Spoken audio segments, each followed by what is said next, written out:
ओम शांति। 27 अक्टूबर 2022। बाबा के महावाक्य।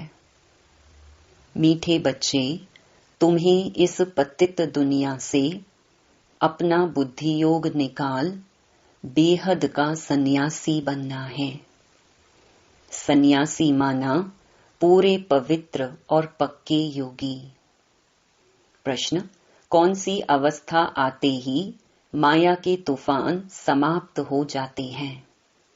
उत्तर, जब मेरा पति, मेरा बच्चा, इस मेरे से बुद्धि योग टूट जाएगा। मेरा तो एक शिव बाबा, दूसरा न कोई, यह बुद्धि में पक्का होगा।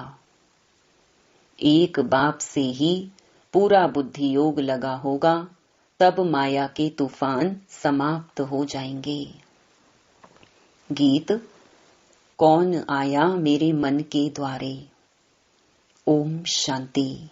भगवानुवाच, यह तो बच्चे समझ गए हैं कि आत्माओं का बाप उसे कहा जाता है परम पिता, परम आत्मा। बाप खुद समझाते हैं, मेरा कोई आकार में बड़ा रूप नहीं है।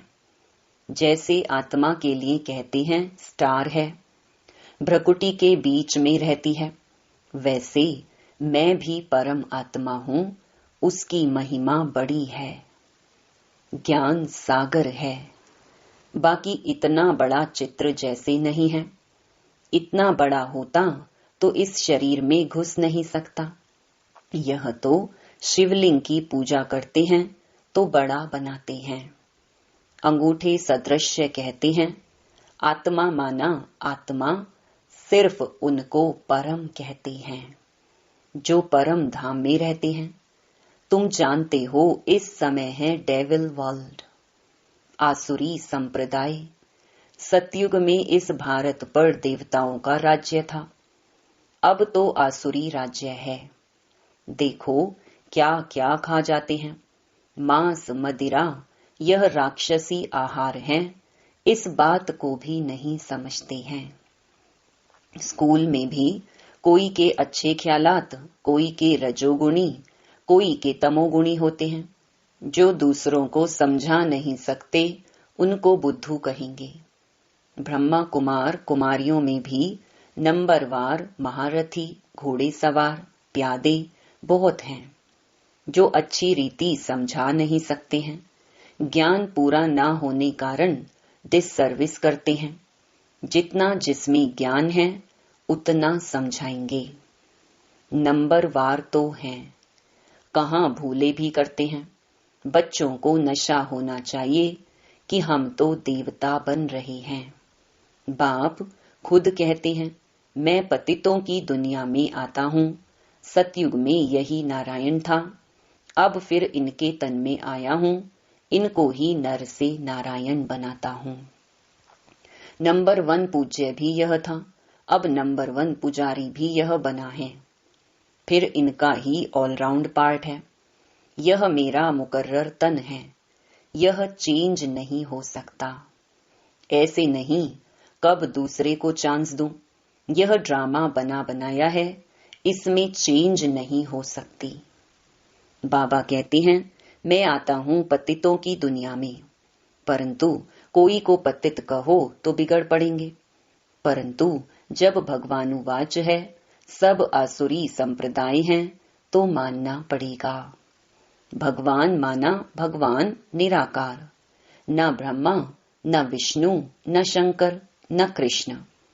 कहते हैं मैं परमात्मा भी तुम्हारे जैसा हूँ।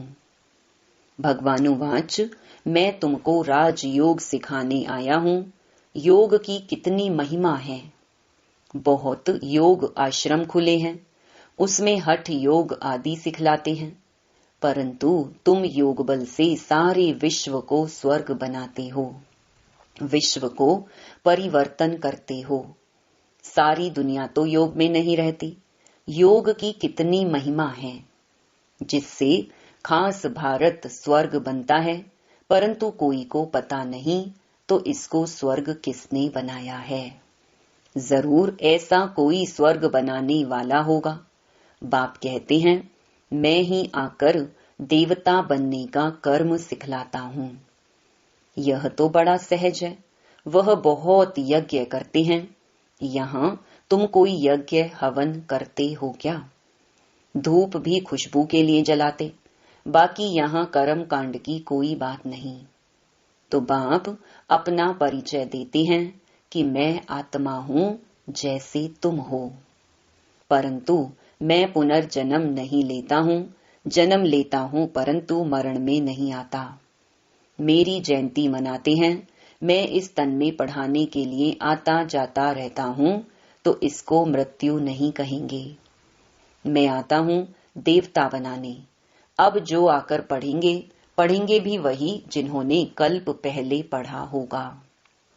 बहुत काल से बिछड़े हुए वही सिकी लधे बच्चे हैं। दूसरे थोड़े ही 84 जन्मों में आते हैं। हम ही सारा 84 का चक्कर लगाते हैं। मनुष्य तो बहुत जन्म लेने से तंग होते हैं। तुमको कहेंगे हम 84 के चक्र में नहीं आने चाहते हैं, परंतु हम कितने पहलवान हैं जो और ही खुश होते हैं। हम इस 84 के चक्र को याद करते करते चक्रवर्ती राजा बन जाते हैं। उन्हों के झंडे में भी चक्र है, फिर उन्होंने चरखा बना दिया है। उनके सामने तुम्हारा कोट ऑफ आर्म्स ठीक है। ऊपर में शिव बाबा, नीचे त्रिमूर्ति और चक्र बिल्कुल ठीक लगा है। यह तुम्हारा शिव का झंडा बिल्कुल ठीक है। तुमको समझाया है सन्यास 2 प्रकार का है। एक है निवृत्ति मार्ग का सन्यास, जो जंगल में जाते हैं, वह है हाफ सन्यास। तुम्हारा है फुल सन्यास। किसका? सारी आसुरी दुनिया का सन्यास करते हो। मेरा पति, मेरा बच्चा, मेरा गुरु, उन सब मेरे मेरे से बुद्धि योग तोड़ते हो। मेरा तो एक शिव बाबा, दूसरा ना कोई। जब तक यह अवस्था नहीं आएगी तब तक तूफान आते रहेंगे, झोंके खाते रहेंगे। बाप सारी आसुरी दुनिया का सन्यास कराते हैं, क्योंकि यह सब भस्म होना है। वह ऐसे नहीं कहते सब भस्म होना है। तुम रहते संबंधियों के बीच में हो, परंतु उनको देखते बुद्धि वहां लगी हुई है। मेरा कुछ है नहीं, तो काम क्रोध किससे होगा? यह युक्ति बहुत अच्छी है, परंतु जब बुद्धि में बैठे।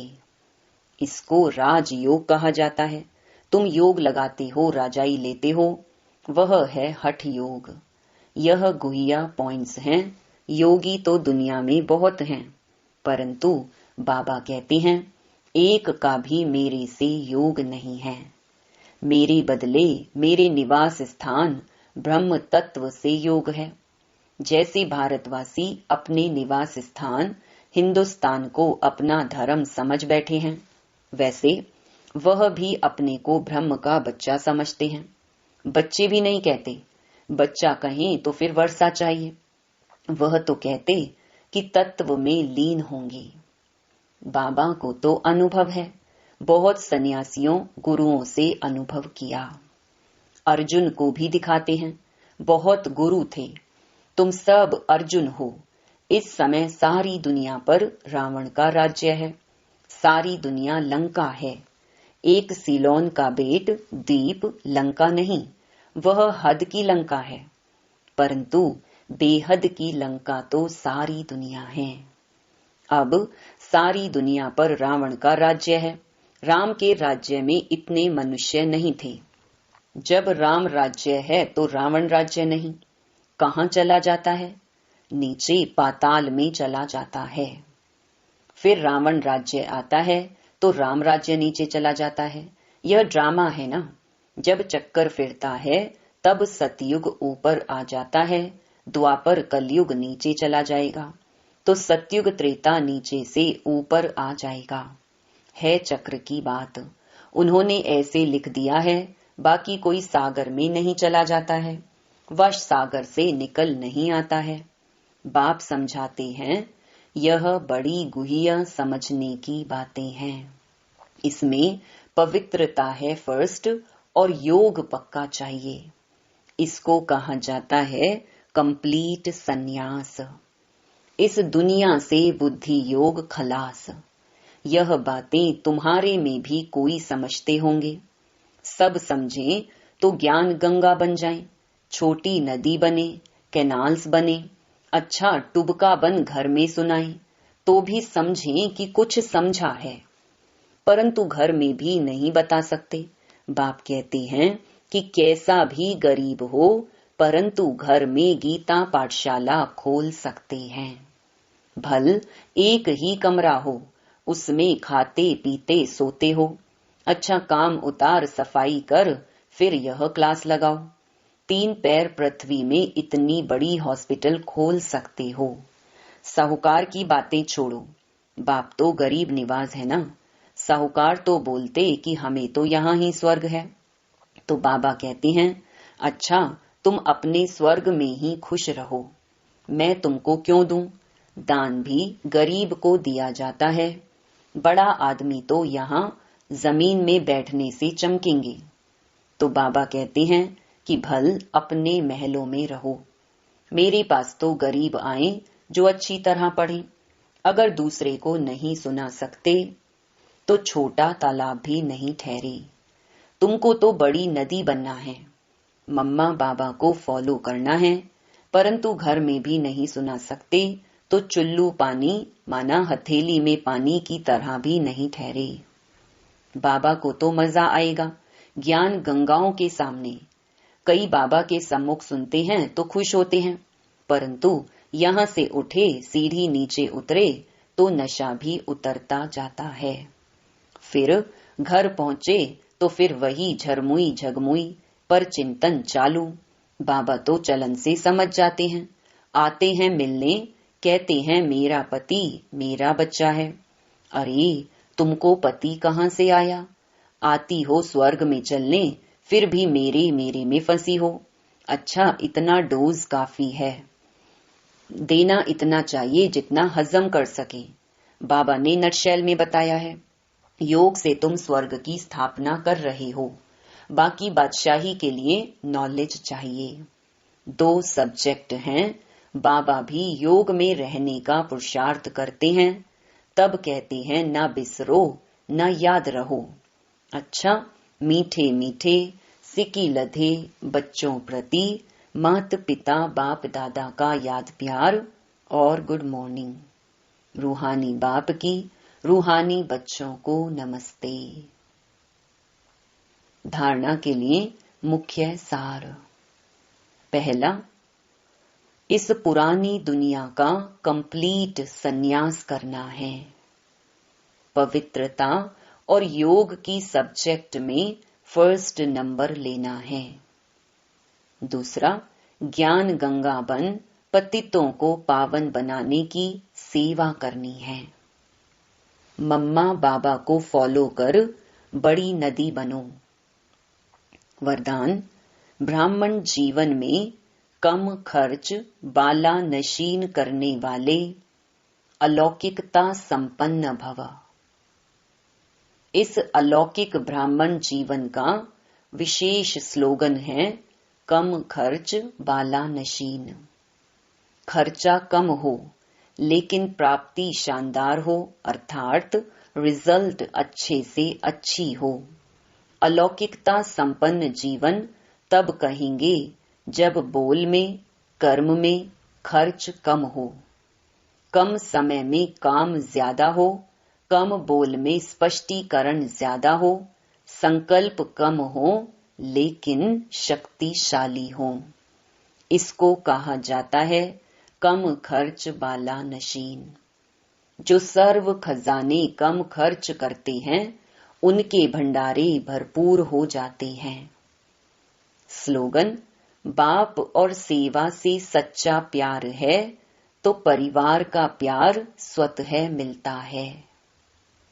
मातेश्वरी जी के अनमोल महावाक्य। अब यह जो शिरोमणि गीता में भगवानुवाच है, बच्चे जहां जीत है वहां मैं हूं, यह भी परमात्मा के महावाक्य हैं।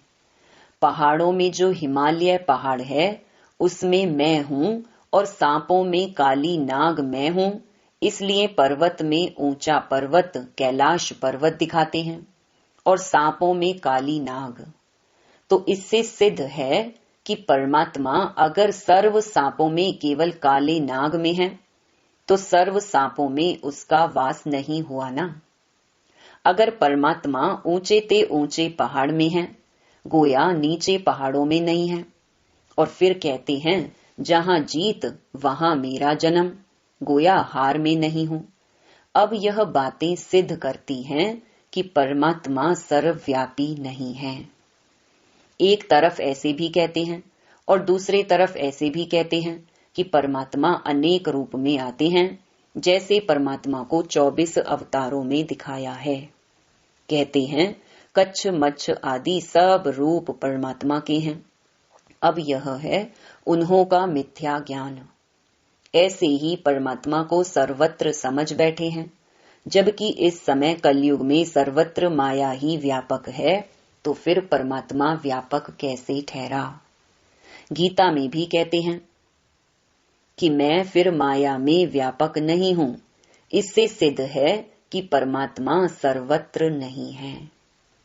दूसरा, अब यह तो हम जानते हैं कि जब हम निराकारी दुनिया कहते हैं तो निराकार का अर्थ यह नहीं कि उनका कोई आकार नहीं है। जैसे हम निराकारी दुनिया कहते हैं तो इसका मतलब है जरूर कोई दुनिया है, परंतु उसका स्थूल सृष्टि मुहाफिक आकार नहीं है। जैसे परमात्मा निराकार है लेकिन उनका अपना सूक्ष्म रूप अवश्य है, तो हम आत्मा और परमात्मा का धाम निराकारी दुनिया है। जब हम दुनिया अक्षर कहते हैं तो इससे सिद्ध है वो दुनिया है और वहां रहते हैं, तभी तो दुनिया नाम पड़ा। अब दुनियावी लोग तो समझते हैं परमात्मा का रूप भी अखंड ज्योति तत्व है, वो हुआ परमात्मा के रहने का ठिकाना, जिसको रिटायर्ड होम कहते हैं। तो हम परमात्मा के घर को परमात्मा नहीं कह सकते हैं। अब दूसरी है आकारी दुनिया, जहां ब्रह्मा विष्णु शंकर देवताएं आकारी रूप में रहते हैं, और यह है साकारी दुनिया, जिनके दो भाग हैं। एक है निर्विकारी स्वर्ग की दुनिया, जहां आधा कल्प सर्वदा सुख है, पवित्रता और शांति है। दूसरी है विकारी कलयुगी दुख और अशांति की दुनिया। अब वो दो दुनियाएं क्यों कहते हैं? क्योंकि यह जो मनुष्य कहते हैं स्वर्ग और नरक, दोनों परमात्मा की रची हुई दुनिया है। इस पर परमात्मा के महावाक्य हैं, बच्चे मैंने कोई दुख की दुनिया नहीं रची, जो मैंने दुनिया रची है वो सुख की रची है। अब यह जो दुख और अशांति की दुनिया है वो मनुष्य आत्माएं अपने आप को और मुझ परमात्मा को भूलने के कारण यह हिसाब किताब भोग रहे हैं। बाकी ऐसे नहीं जिस समय सुख और पुण्य की दुनिया है वहां कोई सृष्टि नहीं चलती।